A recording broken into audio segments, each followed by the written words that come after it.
Покрасили вот вчера, 9:30 закончили крыло, еще одно, уже второе. Смотри, как оно смотрится все.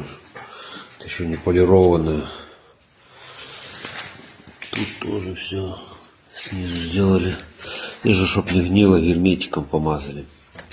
А потом краской покрасили. Чтоб не гнило уже, чтоб коррозии здесь никогда не было. И бампер. Смотри, какой стал красавец.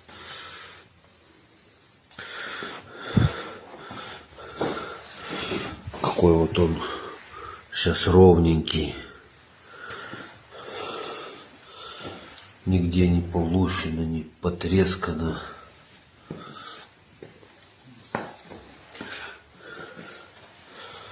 Полдесятого вчера закончили только, ёшкин кот.